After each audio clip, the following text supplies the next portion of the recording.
My name is Scott Challoner, and this is the Leaders Council podcast for the people who run the country and the people who keep the country running. You join us on a very sunny but very sombre winter day here in the capital, given the news coming out of Eastern Europe. But joining us on today's show to hopefully add some real warmth and brightness to affairs today is Billie Tossoun, director at Chelsea Green Valet, the most trusted launderer, dry cleaners and valet service in the Chelsea Green area of London. And Billie, I must say it's an immense pleasure to welcome you onto the show, and it's fantastic having you with us. Thank you. Thank you. I'm very happy to be here. Thank you. Fantastic. And we're here to really sort of get a sense of the story of your business. So going back to the very beginning, what was it that sort of made you go into that kind of industry, would you say, and start this business for yourselves? That's a very good question, Scott. In 2009, my mother and I decided to go into the laundry dry cleaning business based essentially on two things. My mother's experience from childhood to a young adult. She spent living in a flat on top of her parents' dry cleaning business, working in the reception after school and on Saturdays. So she obviously had, great experience within the area. And I, at the time in 2009, aged around 29 years, came from a sales background. So together, we could compile that industry experience and sales, which gave us great confidence to form a great business partnership. And it really started from there. And I suppose the fact that it was a family mother and daughter partnership as well, it probably sort of made it more than likely that it was going to be successful just because of the closeness between you and that sort of skill set that you had sort of complementing each other, as it were.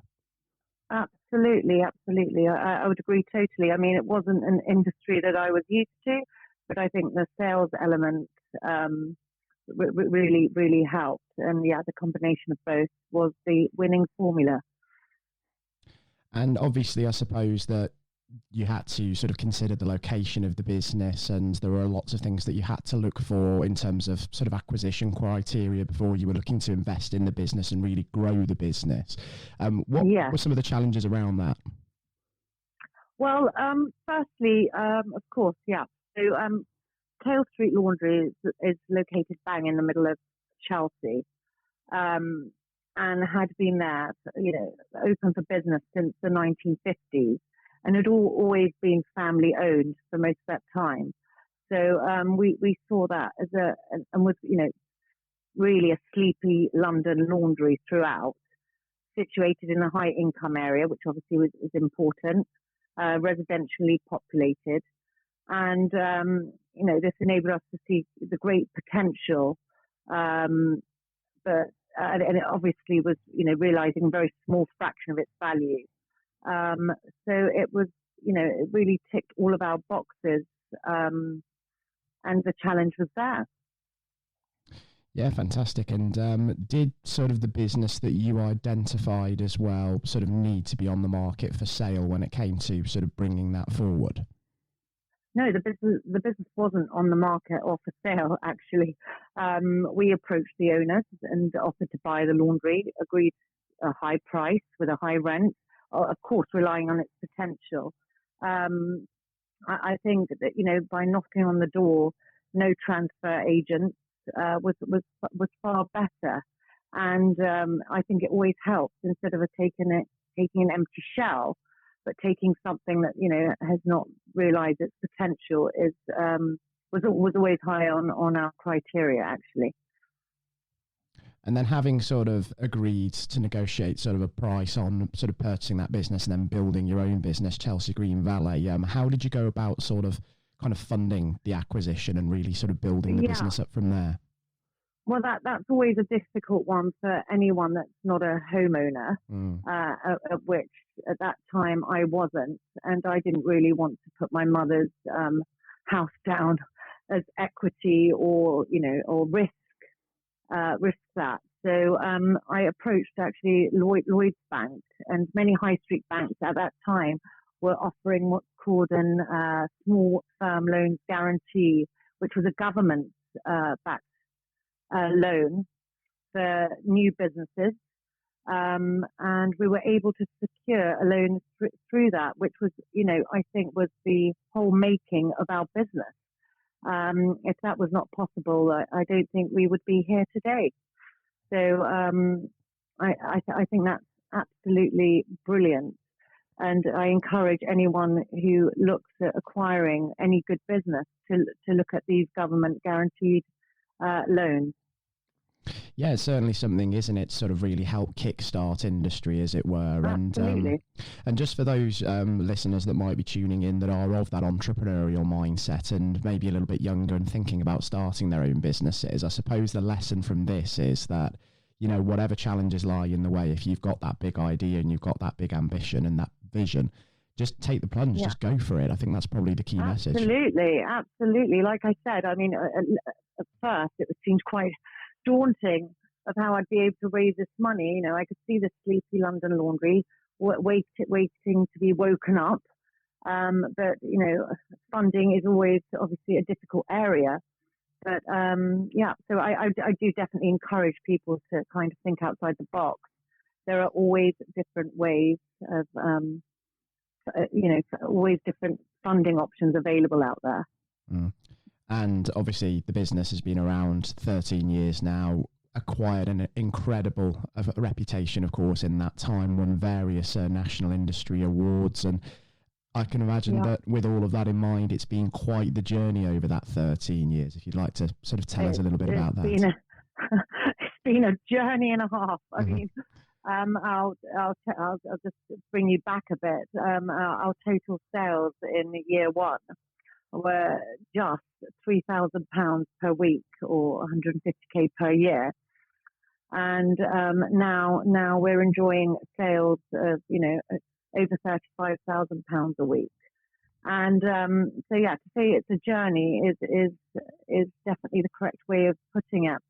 But something that I also introduced to the business, which I think was an absolute game changer, was introducing a fixed income element.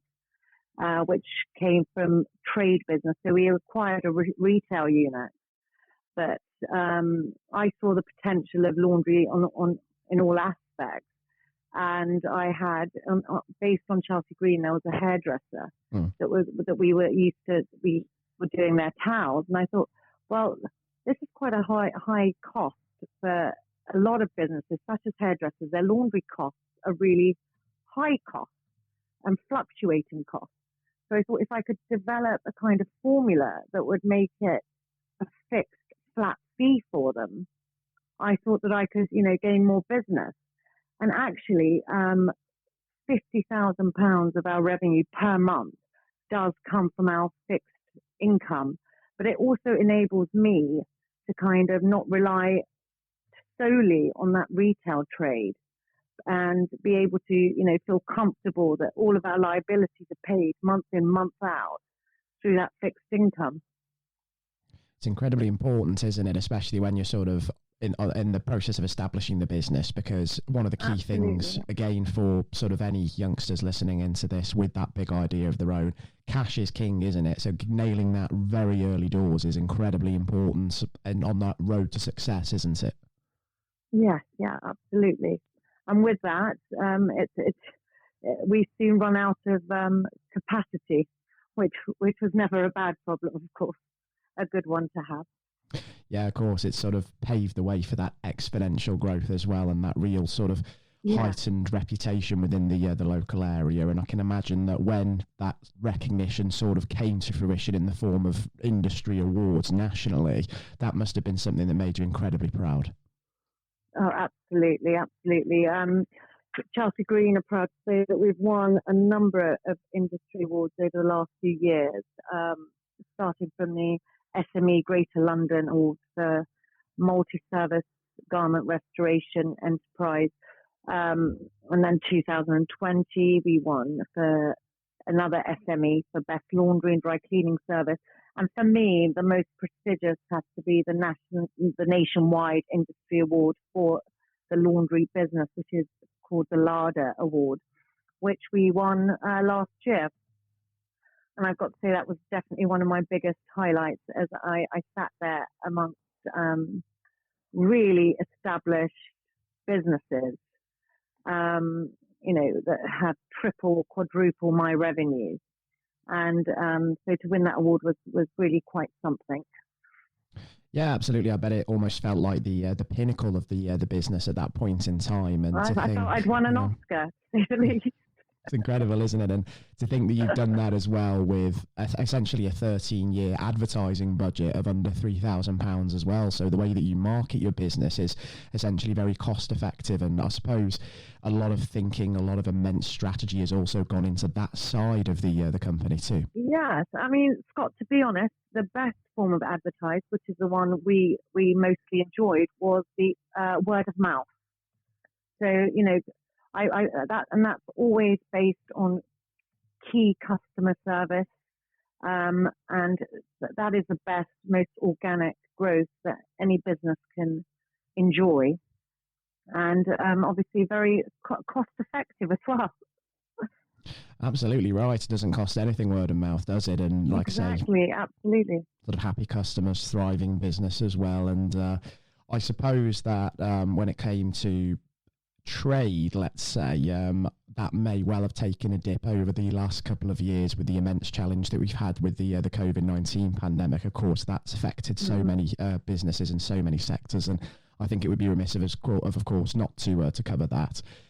What sort of challenges did that sort of pose for Chelsea Green Valet operationally? Because I can imagine it hit you in one form or another. Absolutely, I don't think there were many exceptions to people being hit by COVID. It was a huge challenge for us. We were listed as essential business on the retail side, which meant that we were able to open our doors, which we were very grateful for. As you know, many businesses had no income whatsoever. This was an interesting one, being based firstly in the heart of Chelsea. We enjoyed, in some way, that's a very funny way to put it, but we were lucky enough that there were many housewives at home homeschooling their kids and not being able to have their housekeepers around, which meant that they absolutely didn't want to touch any laundry. So we were able to obviously take that business on. Many of our competitors didn't open their doors. So we took on a lot of new clients that we have managed to retain, which has been good. The downside, so that was the upside. The downside, of course, was my trade business, mainly where we operated. Mainly our contracts were within the hospitality and leisure industries. So with the shutting of all spas, hotels, restaurants, etc., our fixed income was totally gone. So this meant that our revenue was more than halved, which was a challenge. I actually was one of the very few that had the Hiscox premium insurance that covered the pandemic, which would have paid out more than we made. But unfortunately, because we were listed as essential, we were not able to execute that clause. So that was a very challenging factor where you're open, but yet your insurance premium would have, covered you. So that was something that we had to get over and just push on. But I've got to say that, with the perseverance that we had and with all the good things that I said that came with that, we were actually turnover-wise, 2019 and 21, we were only down -1%. Taking into consideration that we didn't have any of our trade business, I was pretty happy with that, to say the least. Yeah, I can imagine it's an immense performance, isn't it, to sort of keep the losses to that sort of very minimal degree. And I suppose now that we're seeing restrictions going in the UK and things really starting to open up again, are you seeing sort of that fixed income now starting to return to the business and that's sort of pushing you forward? Absolutely, and that's a wonderful thing that the economy is really bouncing back, and has been, and that's totally encouraging. We are taking on new contracts. It's great to see that we've managed to retain, so that you can see that a lot of people are coming through this. We have had to do a slight price reduction, but I think that, it means that we're all helping one another. Um, and I was very, very happy to do that with lots of my contracts, to give them a chance to kind of get back on their feet. And, I obviously wanted to do the same. So it's been a great agreement and a great partnership with all my contracts, actually. So no, things are definitely looking on the up, and I'm looking forward to a good year ahead. And that incredible gesture from the business as well. I suppose it just is testament to the community ethos of the business, isn't it? Sort of helping that community around you, and I think that absolutely, it's a very important. I keep that very close to my heart. I mean, I think it's about giving back.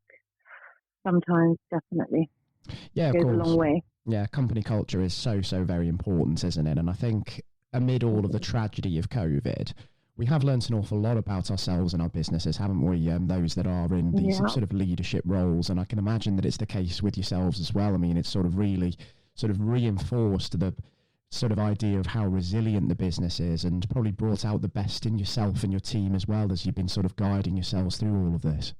I think so. It's made us very grounded, appreciate the basic things, like you said, and not take things for granted. I don't think anybody expected their income to be slashed or taken away in their entirety when this all happened, and the loss of life, most importantly. So no, it's absolutely made us all think very, very differently indeed. It has, hasn't it? And it's really made us reflect, hasn't it, as well, on the way that our business is run. And obviously, we've seen such adaptation on an incredible scale from businesses. They've pivoted, they've changed the way that they operate. And obviously, you've come out of the pandemic, and you now have a new light industrial unit as well that you're using for laundry processing. So the business is expanding, the business is changing the way that it operates to be even more effective now. Yes, absolutely. So, this is very exciting, and it also touches on another element about being eco-friendly. It's something that we are exploring. I know that word can be used very loosely, and you can only be as eco. It's hard to be fully eco and run a commercial laundry. However, this is something that we've really taken on board, and are reviewing everything from our packaging to everything else, and just helping the planet, which is also a very important topic indeed. And our new site gives us triple the capacity, which hopefully will be able to be processing up to 5 to 6 million. So it's now I've just got to get the trade contracts and fill the unit up, which is a chore in itself, but I welcome the challenge. And this is what business is all about: new challenges and growing and developing. Exactly right. And I think that's another thing that the pandemic's taught us, isn't it? That we can't look at setbacks as terminal, as failings. We have to sort of embrace them when they come. We have to learn from them, and we have to carry on. And that is exactly what you've done at Chelsea Green Valet, and you're reaping the benefits, Yeah, and that's everyday business. It is, and that is life, problem solving, and learning, and understanding. That's the beauty of this whole journey.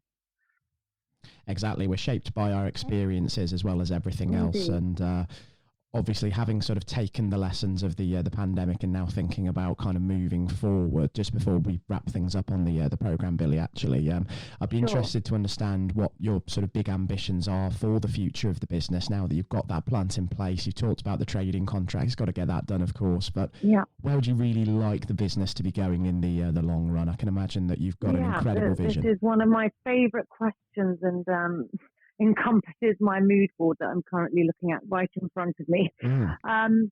So acquisitions is something definitely that having obviously the capacity with our light industrial unit, key acquisitions.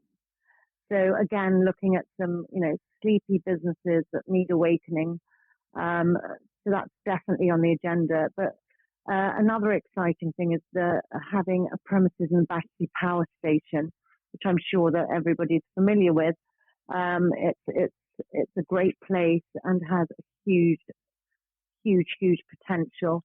So we have actually applied for a retail unit there, which will be very close to our industrial site. So it's all about a new site in BPS and some other acquisitions possibly, and really taking Chelsea Green Valet to the next level over the next couple of years. It's amazing, isn't it? And I can imagine that when things first started out, did you ever imagine to yourself that this is eventually where you'd be 13 years later?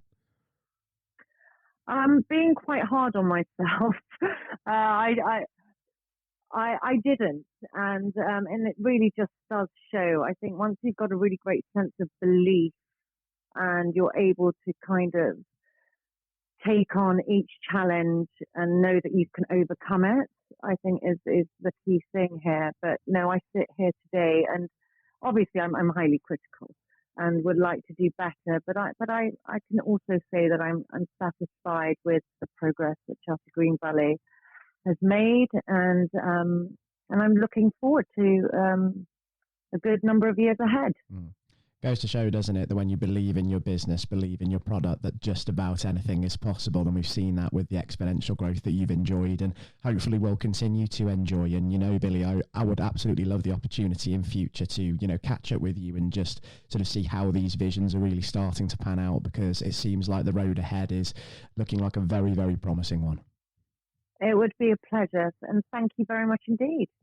It's been an immense pleasure having you on, Billie. Thanks ever so much again for joining us today. And by all means, please do take care and stay safe with all still going on in the world too. Thank you, Scott. To you too. It was a huge pleasure welcoming Billie Tossoun, director at Chelsea Green Valet, onto today's programme. And I do hope that everybody tuning in thoroughly enjoyed the interview just as much as I. And to anyone listening in today who may have their own business or organisation and you feel you might have your own story of success and innovation to share with us here at the Leaders Council, then by all means, we want to hear from you too. So why not apply to be on the programme via leaderscouncil.co.uk/apply. Until next time, to all of our listeners, please do take care and goodbye.